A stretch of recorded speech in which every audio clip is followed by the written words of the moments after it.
সুপ্রিয় শিক্ষার্থীবৃন্দ, আজ আমি তোমাদেরকে এইচএসসি ক্লাসের আইসিটি বইয়ের তৃতীয় অধ্যায়ের ডিজিটাল ডিভাইস অংশ থেকে আমি এনকোডার ডিকোডার সম্পর্কে তোমাদের একটি ক্লাস দেব। তো প্রথম দেখাবো আমি এনকোডার। এনকোডার জিনিসটা কি দেখো। এনকোডার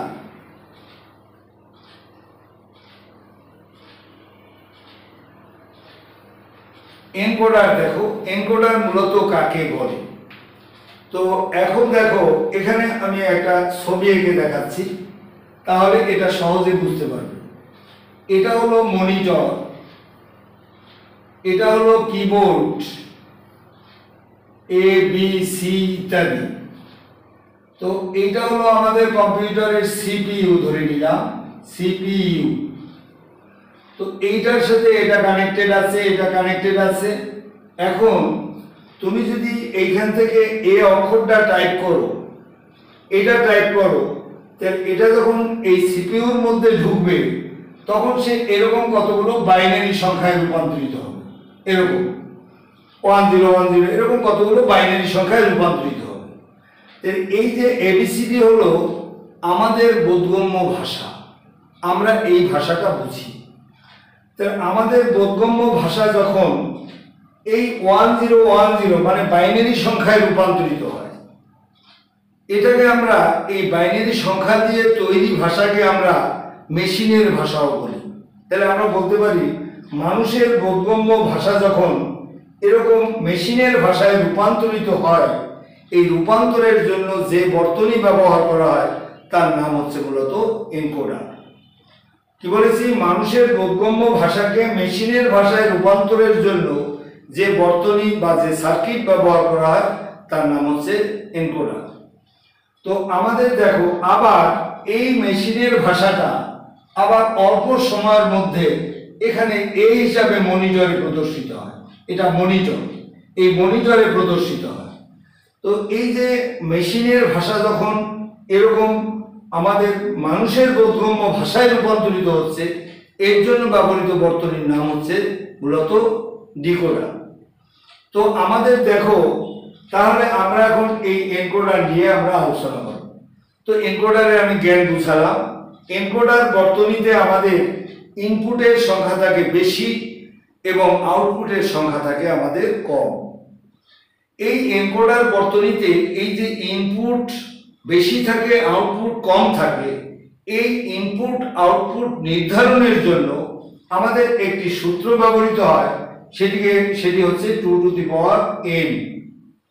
এই 2 to the power n A n হচ্ছে আমাদের, দেখো এখানে এই 2 টু দি পাওয়ার n হচ্ছে মূলত ইনপুট, এটাকে আমরা ইনপুট হিসাবে ধরি। আর শুধু n হচ্ছে, এটি হচ্ছে মূলত আউটপুট। তাহলে এখন পরীক্ষায় আমাদের আসে যে এনকোডার বর্তনীতে আমাদের 5টি ইনপুটের জন্য বা 5টা আউটপুটের জন্য কয়টি ইনপুট পাওয়া যাবে? 5টা আউটপুটের জন্য, তাহলে 5টা আউটপুটের জন্য কয়টা ইনপুট? সেটি হবে 2 টু দি পাওয়ার 5। এই 2 টু দি পাওয়ার 5 কে ভাঙালে 2 2 4 4 8 16 32, তাহলে 32টা ইনপুট পাওয়া যাবে। তাহলে এভাবে একটি প্রশ্ন পরীক্ষায় বিগত দিনে আসছে। এবারে যদি পরীক্ষায় আসে যে আমাদের 128টি, তো আমাদের 128টি ইনপুটের জন্য এনকোডার বর্তনীতে কয়টি আউটপুট পাওয়া যাবে? ইনপুটটাকে তো আমাদের 2 টু দি পাওয়ার করতে হবে, তাহলে এইটাকে আমরা 2 টু দি পাওয়ার করে ফেলি। 2 2 4, 4 2 8, 8 2 16, 32, 64, 128, অর্থাৎ 2 টু দি পাওয়ার 7। তাহলে কয়টি আউটপুট পাওয়া যাবে? n হচ্ছে আউটপুট, তাহলে 2 টু দি পাওয়ার n, তাহলে আমরা বুঝবো যে আউটপুটের মান হচ্ছে আমাদের 7। তাহলে 128টি ইনপুটের জন্য আউটপুট পাওয়া যাবে আমাদের 60টি। জাস্ট এভাবে আমরা ব্যবহার করব, ব্যাখ্যায় আমরা লিখব। তো এই এনকোডার মূলত হতে পারে, এনকোডার কি কি এনকোডার হতে পারে? এনকোডার গুলো হতে পারে 4 to 2, অর্থাৎ 4টা ইনপুটের জন্য 2টা আউটপুট পাওয়া যায়। এবারে হলো আমাদের হলো 8 to 3, অর্থাৎ 8টা ইনপুটের জন্য 3টা আউটপুট পাওয়া যায়।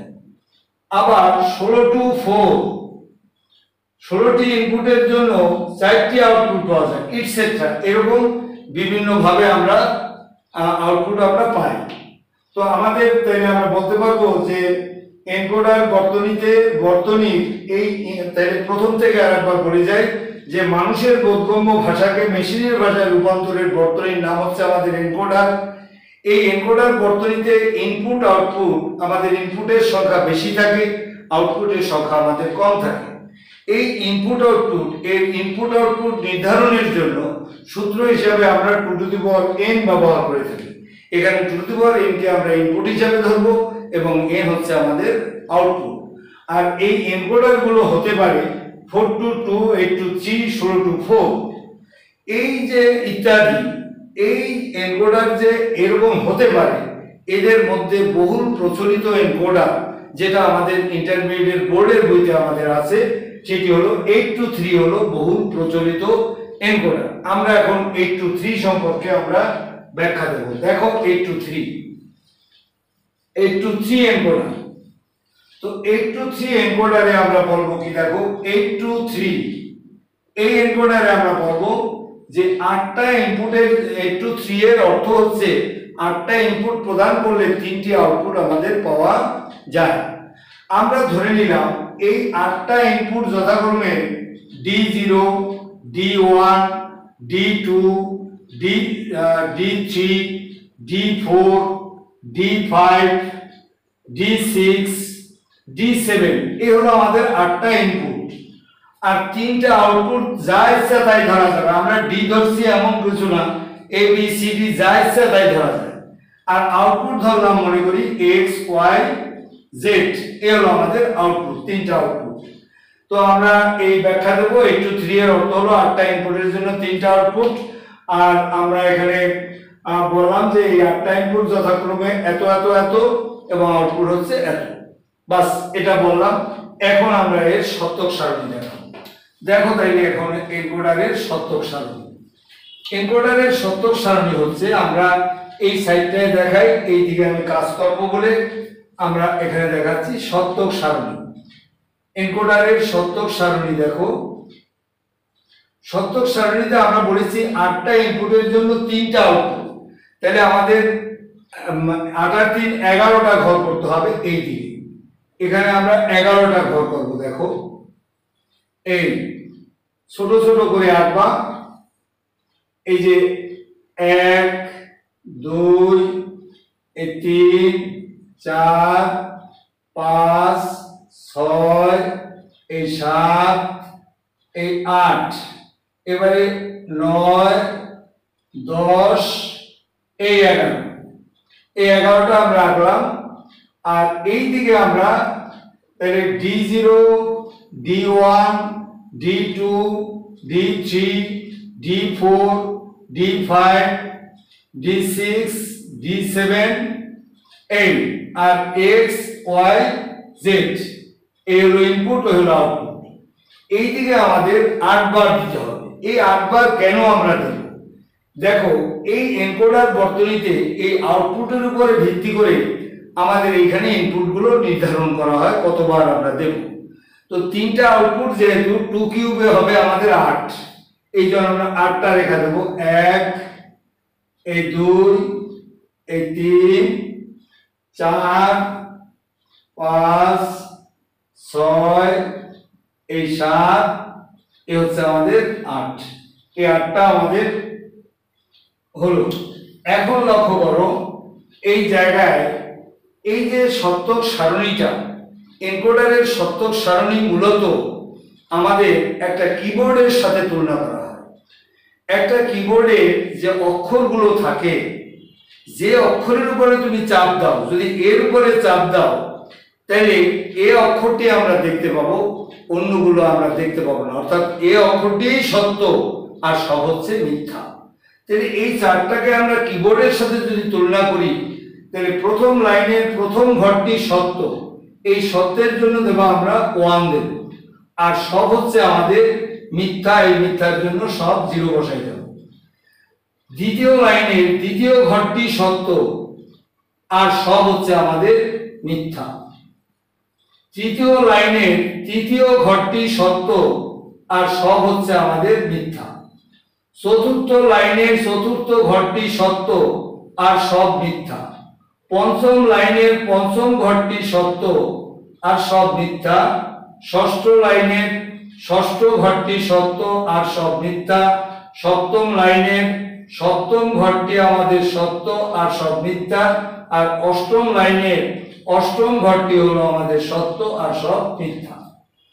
এই যে ইনপুটগুলো আমরা দিলাম, এগুলো যখন কম্পিউটারে আমরা দেব, তখন এটি যেহেতু কিবোর্ডের সাথে সম্পৃক্ত, সেহেতু কিবোর্ড কিভাবে তার কার্যকারিতা এনকোডারের করবে সেটা আমরা বাইরে থেকে দেখতে পাই না। তাহলে মনে রাখতে হবে যে এর আউটপুটগুলো আমরা যেমন যে কোনো একটা লজিক গেটের 3 ইনপুটের ক্ষেত্রে যখন একটা লজিক গেট আমরা ইউজ করব, তখন সেখানে আমরা প্রথম লাইনে আমরা ব্যবহার করি চাইল্ড 0 চাইল্ড 1, পরের লাইনে 2 0 2 1, এভাবে পরের লাইনে 1 0 1 1 এভাবে ইউজ করি।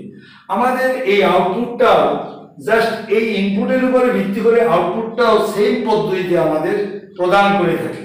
তাহলে এইখানে আউটপুটটা হবে এরকম চাইল্ড 0 আমাদের চাইল্ড 1, এখানে হবে 2 0 2 1 2 0 2 1, এটা 1 0 1 1 1 0 1 1 1 0 1 1 1 0 1 1, এইভাবে আমাদের আউটপুটটা পাবো আর এভাবে আমাদের ইনপুটটা আমরা পাবো।